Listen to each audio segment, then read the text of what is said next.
नमस्कार प्यारे विद्यार्थियों। जैसा कि हमने हमारी पिछली वीडियो क्लास है उसके अंदर देखा, अपन त्रुटियों के बारे में पढ़ रहे थे। अपन ये पढ़ रहे थे कि जो डिफेक्ट हैं, त्रुटियाँ हैं, उनको दो भागों में डिवाइड किया गया मूल रूप से। एक अपन ने उसमें पढ़ा इलेक्ट्रॉनिक दोष के बारे में, दूसरा अपन ने पढ़ा परमाणु दोष के बारे में। और फिर परमाणु दोष है उसको तीन भागों में कैटेगराइज किया गया था। एक स्टोइकोमेट्रिक डिफेक्ट था, दूसरा था नॉन स्टोइकोमेट्रिक, और जो तीसरी कैटेगरी थी वो थी अशुद्धता दोष। हमने स्टोइकोमेट्रिक और नॉन स्टोइकोमेट्रिक के बारे में पढ़ लिया था। आज का जो अपना टॉपिक है वो है अशुद्धता दोष के ऊपर। तो आज का अपना जो हेडिंग है वो है अशुद्धता दोष, इम्प्योरिटी डिफेक्ट।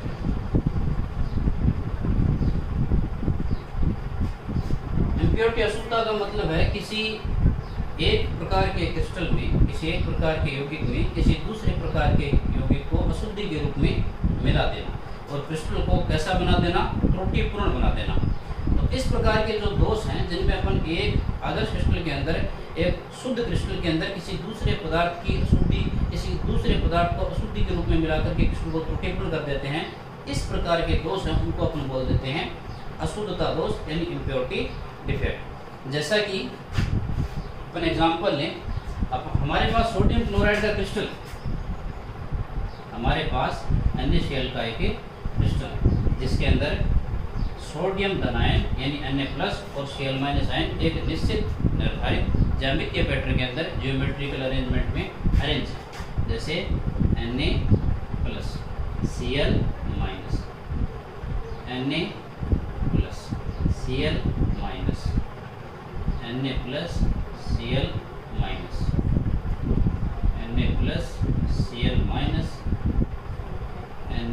Na+, एक धनायन को चारों तरफ से ऋणायन घेरे रहते हैं और एक ऋणायन को चारों तरफ से धनायन घेरे रहते हैं। Na+, Cl- और Na+। क्रिस्टल सदैव विद्युत उदासीनता के नियम का पालन करेगा, चाहे वो आदर्श क्रिस्टल हो चाहे वो त्रुटिपूर्ण अवस्था के अंदर हो। अब हमने क्या किया, सोडियम क्लोराइड का एक क्रिस्टल लिया।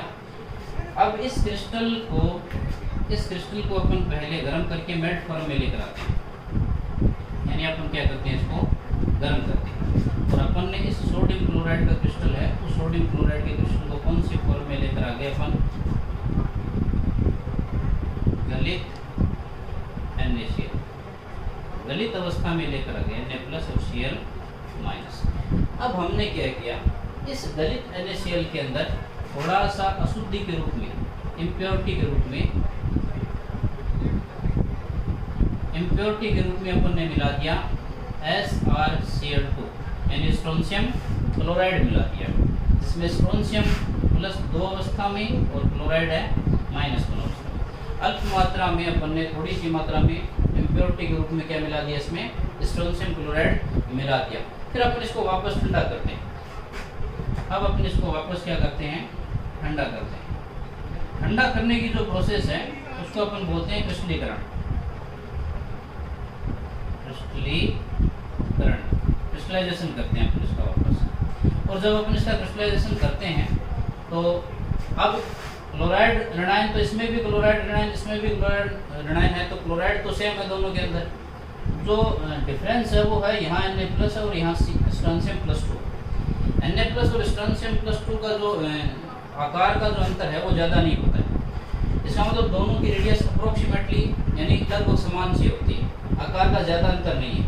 तो होता क्या है, जब सोडियम क्लोराइड क्रिस्टलीकरण करता है, वापस इसका क्रिस्टलाइजेशन होता है, यानी वापस सोडियम और क्लोराइड आयन वापस अपने निर्धारित जालिद स्थानों पर पहुंचते हैं, तो गलती से सोडियम के साथ ये स्ट्रोंशियम +2 कंप्यूटेशन करता है और गलती से कुछ सोडियम आयनों के स्थान पर स्ट्रोंशियम +2 आयन क्रिस्टल में प्रवेश कर जाते हैं। तो हम ये माने कि ये अपने पास सोडियम क्लोराइड का एक क्रिस्टल जहाँ Na+, Cl-, Na+, Cl-,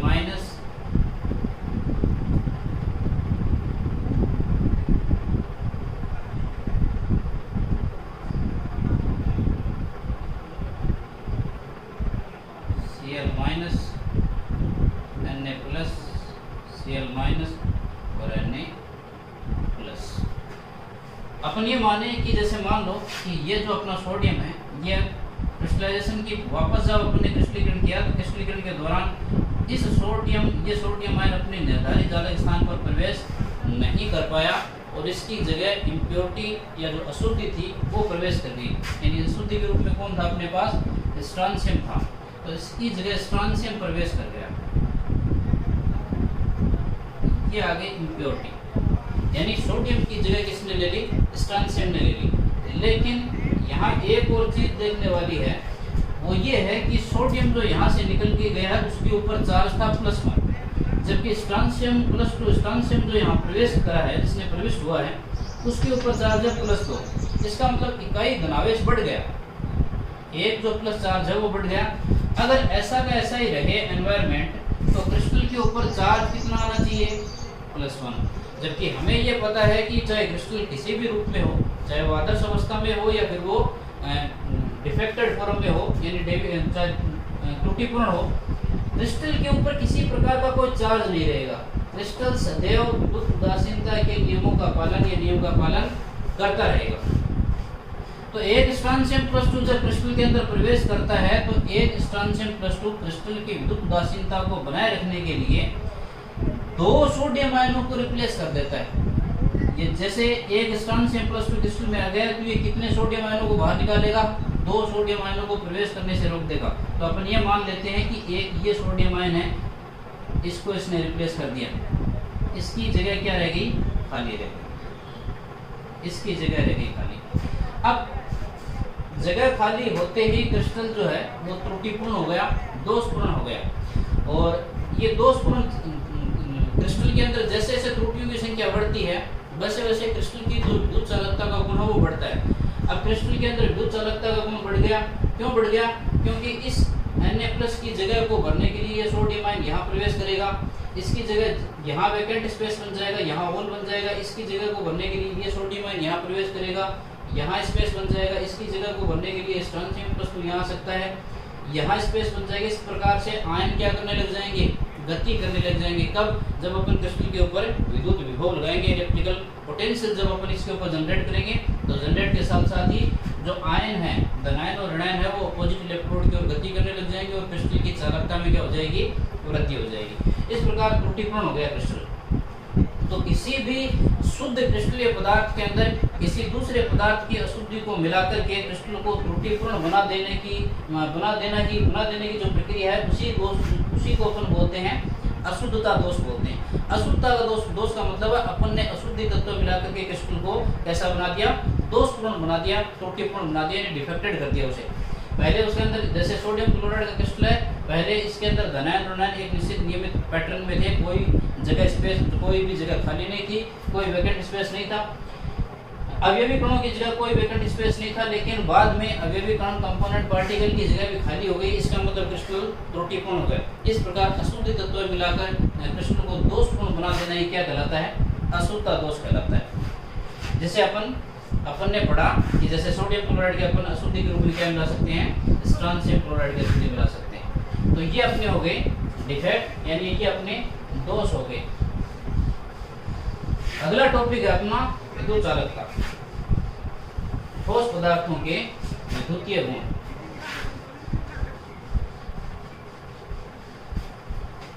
ठोस पदार्थों की विद्युत चालकता। अगला जो अपना हेडिंग है, अगला जो पॉइंट है, अपना टॉपिक है, वो है ठोस पदार्थों की विद्युत चालकता।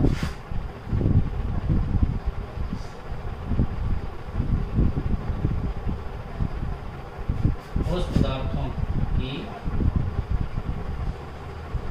विद्युत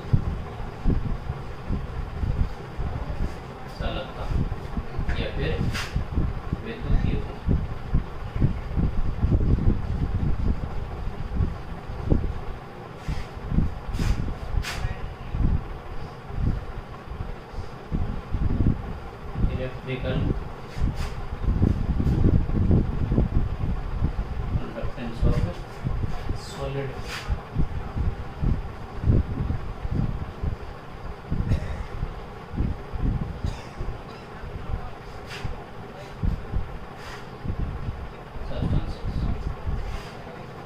पदार्थों के विद्युतीय गुण या ठोस पदार्थों की विद्युत चालकता। चालकता का मतलब अपन विद्युत चालकता का मतलब विद्युत की चालकता से, यानी ऐसे पदार्थ, विद्युत चालकता का मतलब है विद्युत धारा का एक जगह से दूसरी जगह ट्रांसमिशन, यानी एक जगह से दूसरी जगह प्रवाहित करना। ऐसे पदार्थ जो विद्युत धारा को एक आसानी से एक जगह से दूसरी जगह तक पहुंचा देते हैं, यानी विद्युत धारा का प्रवाह करते हैं आसानी से, ऐसे पदार्थों को अपन बोलते हैं सुचालक पदार्थ या चालक। दूसरे पदार्थ वे पदार्थ हैं जो विद्युत धारा को एक जगह से दूसरी जगह नहीं पहुंचा पाते हैं, यानी विद्युत धारा के प्रति न्यूट्रल होते हैं, विद्युत धारा के उनके द्वारा विद्युत धारा को प्रवाहित करने का जो गुण है वो उनमें नहीं पाया जाता है।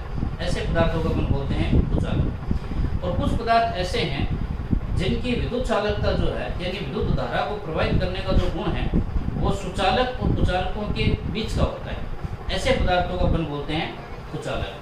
तो ठोस पदार्थ को विद्युतीय इलेक्ट्रिकली रूप से जब चालकता के आधार पर डिवाइड किया गया, तो डिवाइडेशन का जो आधार तय किया गया वो बनाया गया विद्युत विशिष्ट चालकता को, जिसे अपन विशिष्ट चालकता को जिसे अपन चालकता भी बोलते हैं।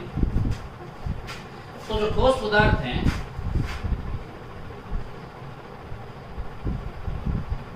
जो सॉलिड मटेरियल है, उसको किस आधार पर, विद्युत चालकता के आधार पर,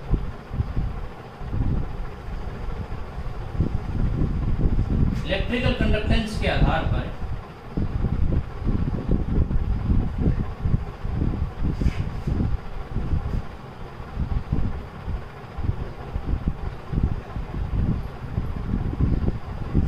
इलेक्ट्रिकल कंडक्टेंस यानी विद्युत चालकता के आधार पर ठोस पदार्थों की 3 कैटेगरी बनाती गई है, 3 भागों में डिवाइड कर दिया।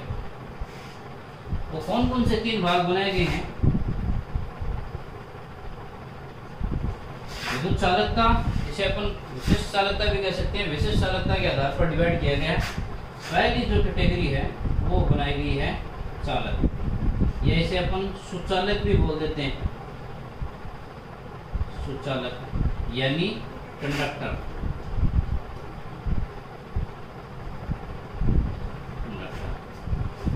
दूसरी जो कैटेगरी बनाई गई है वो बनाई गई है कुचालक यानी इंसुलेटर।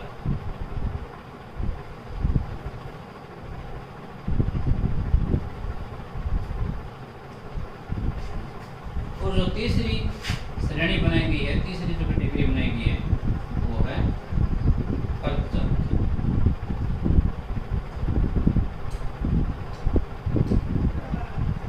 अर्धचालक दैट मीन्स सेमीकंडक्टर।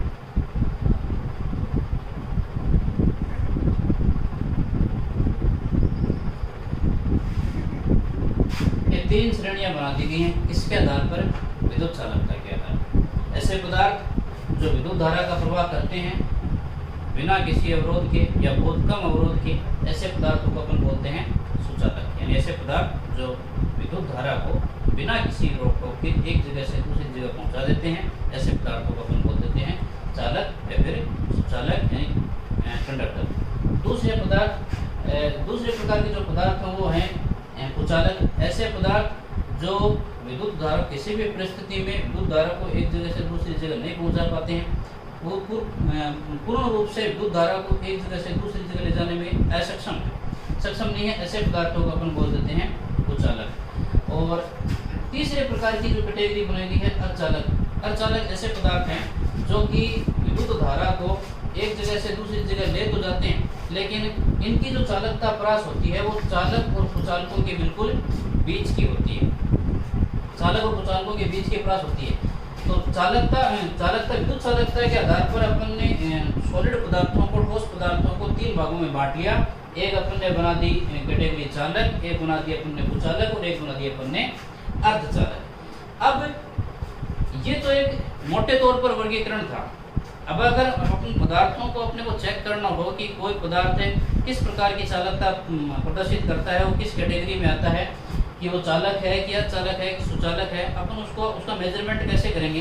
तो मेजरमेंट करने के लिए कुछ एक पैमाना निर्धारित किया गया है, उसका नाम है विशिष्ट चालकता। विशिष्ट चालकत्व, इन तीनों के अंदर डिफरेंशिएट करने के लिए एक पैमाना निर्धारित किया गया। वो पैमाना है विशिष्ट चालकता। और विशिष्ट चालकता को अपन चालकता भी बोल देते हैं, विशिष्ट चालकत्व को अपन चालकता भी बोल देते हैं। Specific conductance, specific conductance. इस विशिष्ट चालकत्व के बेस पर विशिष्ट अलग अलग पदार्थों की विशिष्ट चालकता मापी जाती है। और इस कैटेगरी की रेंज में यदि किसी पदार्थ की विद्युत चालकता है तो उसको सुचालक माना जाएगा, इस कैटेगरी में है तो उसको कुचालक माना जाएगा, और इस कैटेगरी में है तो उसको अर्धचालक माना जाएगा। अब इनकी परास है, रेंज है कि इस श्रेणी में कहाँ से कहाँ तक की परास वाले कंपाउंड या यौगिक आते हैं, इस श्रेणी में कहाँ से कहाँ तक के पदार्थ आते हैं, इस श्रेणी में कौन से पदार्थ आते हैं, तो इसकी श्रेणी कहाँ तक है। इसकी विशिष्ट चालकता की जो परास है,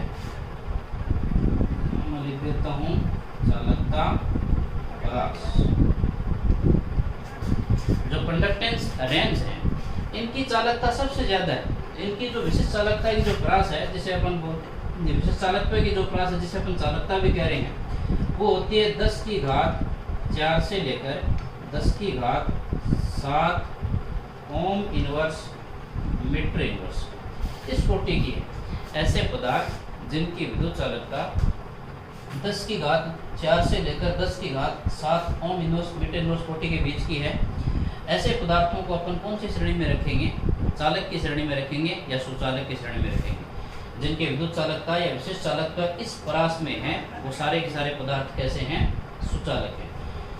दूसरा जो है कुचालक, इनकी विद्युत चालकता की जो परास है या विशिष्ट चालकता की जो परास है, वो होती है 10 की घात -20 से लेकर 10 की घात -10 ओम इनवर्स मीटर इनवर्स, इस कोटि की होती है। तो ऐसे पदार्थ जिनकी विद्युत चालकता या विशिष्ट चालकत्व या चालकता बहुत ही कम होती है, जैसा कि अपने को पता है 10 के ऊपर जो घातें लगी है वो माइनस में है, इसका मतलब 10 की घात -20 बहुत ही छोटा मान है, 10 की घात -10 ये मान भी बहुत छोटा है। इसका मतलब कुचालकों की जो चालकता परास है वो बहुत ही कम होती है।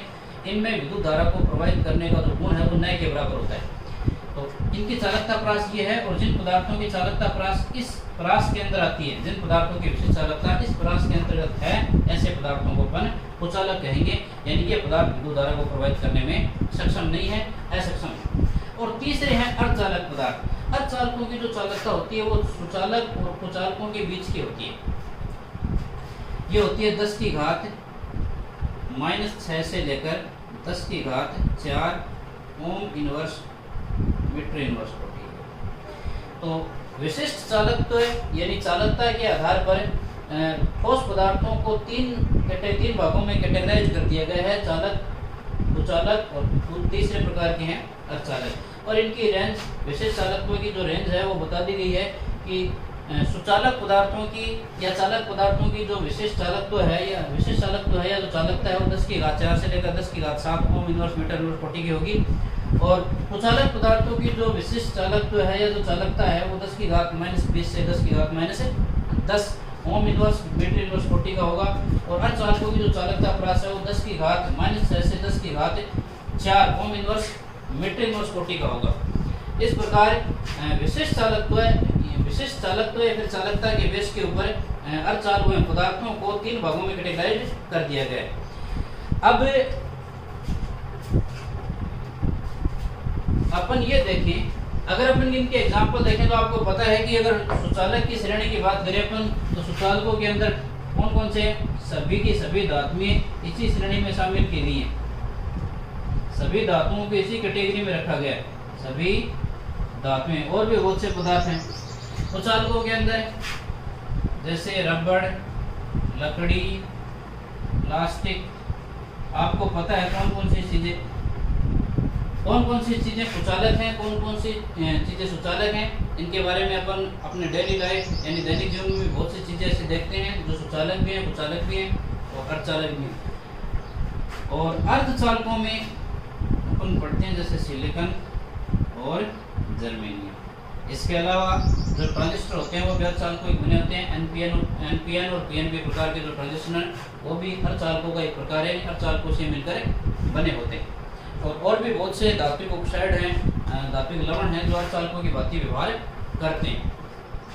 तो ये 3 कैटेगरी हो गई चालकता के बेस पर। अब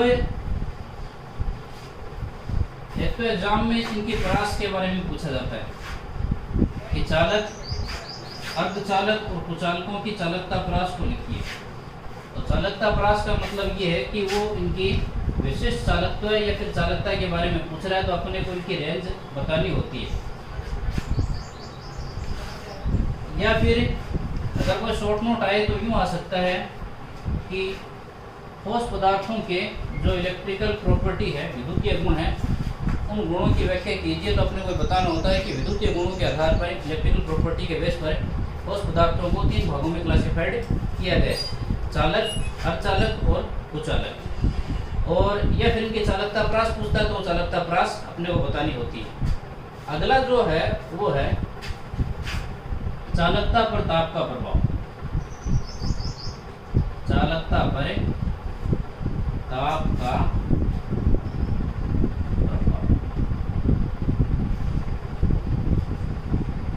चालकता पर ताप का क्या प्रभाव पड़ता है? अपने पास चालकता के बेस पर 3 प्रकार के पदार्थ हैं। एक तो अर्धचालक है, एक सुचालक और एक कुचालक है। तीनों के अंदर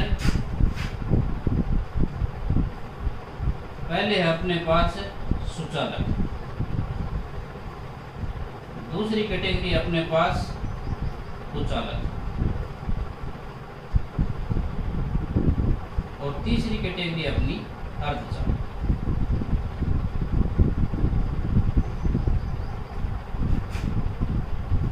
सुचालक मतलब सभी धातु, कुचालक मतलब आपको पता है लकड़ी, प्लास्टिक, रबड़, ये सब क्या है? कुचालक है। और अर्धचालकों में स्पेशली जनरली अपन पढ़ते हैं सिलिकॉन और जर्मेनियम के बारे में। अब इनकी चालकता के ऊपर यानी सुचालक, कुचालक और अर्धचालक की चालकता पर जो ताप है वो ताप किस प्रकार से इन तीनों को अफेक्टेड करता है? जो सुचालक हैं या जो धातुएं हैं, उन धातुओं में ताप बढ़ाने पर जैसे जैसे ताप बढ़ेगा वैसे वैसे चालकता के मान में क्या आएगी? कमी आएगी।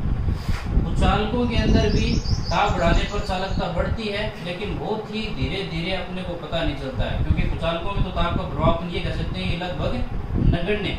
लेकिन फिर भी अगर अपन तापमान बढ़ाते जाएं वैसे जो कुचालक हैं, लेकिन अगर तापमान को अपन बढ़ाते ही जाएं तो एक ताप ऐसा आता है जिस ताप पर कुचालकों में थोड़ी बहुत चालकता उत्पन्न हो जाती है। उस ताप को अपन या उस अवस्था को अपन कुचालक पदार्थों की भंजन की अवस्था बोलते हैं, ब्रेकडाउन स्टेज बोलते हैं अपन उसे। तो अपन ये कुचालकों में कह सकते हैं कि ताप का इनके ऊपर नगण्य प्रभाव है या कोई प्रभाव नहीं है। और अर्धचालकों के अंदर ताप बढ़ाने पर चालकता का मान क्या होता है? बढ़ता है। जैसे अर्धचालकों के अंदर जैसे जैसे ताप बढ़ता है वैसे वैसे इनकी चालकता के मान में भी क्या होती है? वृद्धि होती है।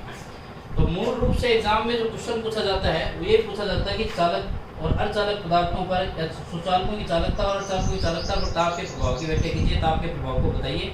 तो अपने को बताना होता है कि सुचालक पदार्थों की जो चालकता है या धातुओं की जो चालकता है वो ताप बढ़ाने पर घटती है, जबकि अर्धचालकों की चालकता ताप बढ़ाने पर इनकी चालकता ताप बढ़ाने पर घटती है और अर्धचालकों की चालकता ताप बढ़ाने के साथ साथ बढ़ती जाती है।